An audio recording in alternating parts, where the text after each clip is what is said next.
તાજા સમાચાર તમારી ભાષામાં મેળવવા માટે ડાઉનલોડ કરો ગુજરાતી મિડ ડેની એપ। आज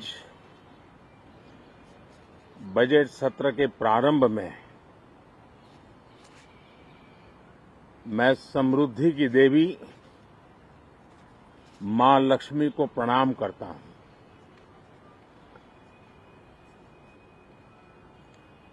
और ऐसे अवसर पर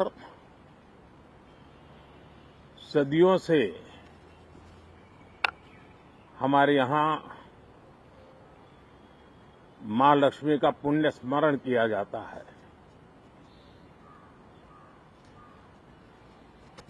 सिद्धि बुद्धि प्रदे देवी, सिद्धि बुद्धि प्रदे देवी,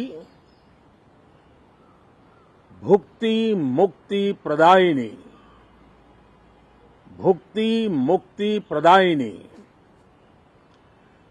मंत्र मूर्ते सदा देवी, मंत्र मूर्ते सदा देवी, महालक्ष्मी नमोस्तुते, महालक्ष्मी नमोस्तुते। मां लक्ष्मी हमें सिद्धि और विवेक देती है, समृद्धि और कल्याण भी देती है। मैं मां लक्ष्मी से प्रार्थना करता हूं कि देश के हर गरीब एवं मध्यम वर्ग समुदाय पर मां लक्ष्मी की विशेष कृपा रहे। साथियों, हमारे गणतंत्र के 75 वर्ष पूरे हुए हैं।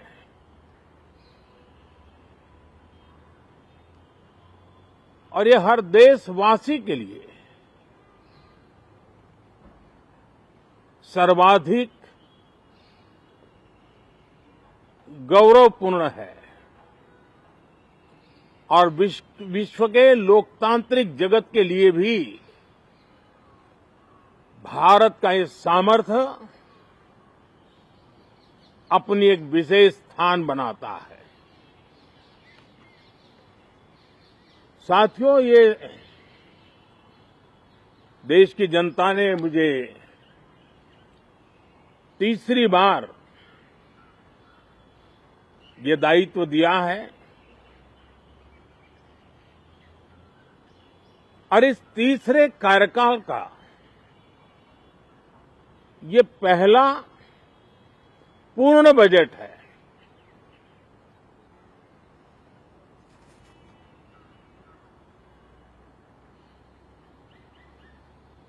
और मैं विश्वास से कह सकता हूं कि 2047 जब आजादी के 100 साल होंगे, विकसित भारत का जो संकल्प देश ने लिया है, यह बजट सत्र, ये बजट एक नया विश्वास पैदा करेगा, नई ऊर्जा देगा कि देश जब आजादी के 100 साल मनाएगा तब विकसित होकर रहेगा। 140 करोड़ देशवासी अपने सामूहिक प्रयास से इस संकल्प को परिपूर्ण करेंगे। तीसरे टर्म में हम मिशन मोड में देश को सर्वांगीण विकास की दिशा में, चाहे वो भौगोलिक रूप से हो, सामाजिक रूप से हो या आर्थिक भिन्न भिन्न स्तर के संदर्भ में हो, हम सर्वांगीण विकास के संकल्प को लेकर के मिशन मोड में आगे बढ़ते जा रहे हैं। इनोवेशन, इंक्लूजन और इन्वेस्टमेंट, ये लगातार हमारे आर्थिक गतिविधि के रोड मैप का आधार रहा है। इस सत्र में हमेशा की तरह कई ऐतिहासिक बिल पर सदन को चर्चा होगी और व्यापक मंथन के साथ वो राष्ट्र की ताकत बढ़ाने का काम करने वाला कानून बनेंगे। विशेषकर नारी शक्ति के गौरव को पुनः प्रस्थापित करना, पंथ संप्रदाय के भेद से मुक्त होकर के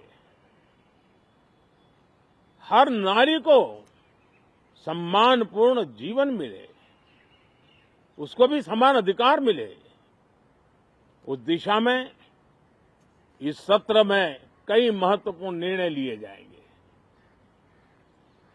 रिफॉर्म, परफॉर्म एंड ट्रांसफॉर्म। जब विकास की तेज गति को प्राप्त करना होता है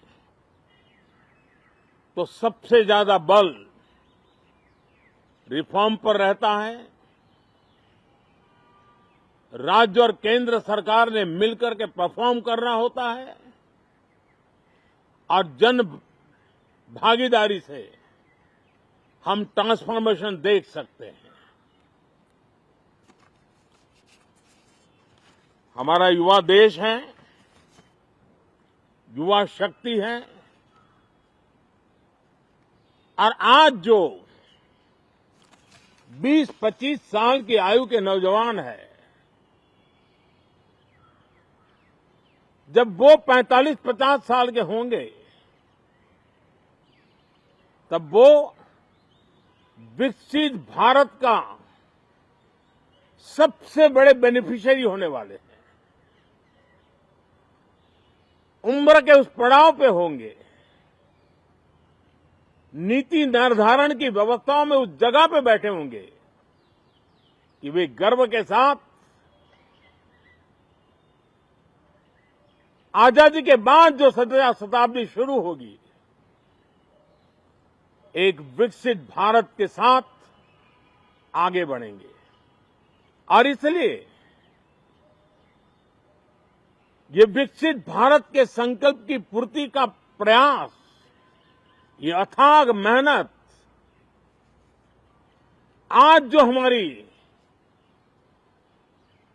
हमारे टीनेजर्स हैं, हमारी युवा पीढ़ी है, उनके लिए ये एक बहुत बड़ा तोहफा बनने वाली है। जो लोग 1930 में, 42 में आजादी के जंग में जुट गए थे, पूरी देश की युवा पीढ़ी खप गई थी आजादी के जंग में, और उसके फल 25 साल के बाद जो पीढ़ी आई उसको नसीब हुए। उस जंग में जो नौजवान थे उनको नसीब हुए। आजादी के पूर्व के वो 25 साल आजादी के जश्न मनाने का अवसर बना। वैसे ही ये 25 वर्ष समृद्ध भारत, विकसित भारत, ये संकल्प से सिद्धि और सिद्धि से शिखर तक पहुंचने का देशवासियों का इरादा। और इसलिए बजट सत्र में सभी सांसद विकसित भारत को मजबूती देने के लिए अपना योगदान देंगे। विशेष करके जो युवा सांसद है उनके लिए तो सुनहरा अवसर है, क्योंकि वो आज सदन में जितनी जागरूकता, जितनी भागीदारी बढ़ाएंगे और विकसित भारत के जो फल है वो तो उनकी नजर के सामने देखने को मिलने वाले हैं। और इसलिए युवा सांसदों के लिए एक अनमोल अवसर है। साथियों, मैं आशा करता हूं कि हम देश की आशा आकांक्षाओं के इस बजट सत्र में खरे उतरेंगे।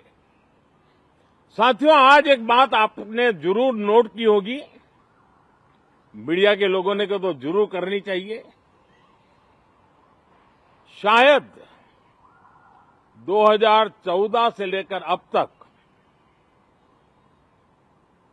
शायद ये पहला पार्लियामेंट का सत्र है कि जिसके एक दो दिन पहले कोई विदेशी चिंगारी नहीं प्रगटी है। विदेश में से आग लगाने की कोशिश रही हुई है।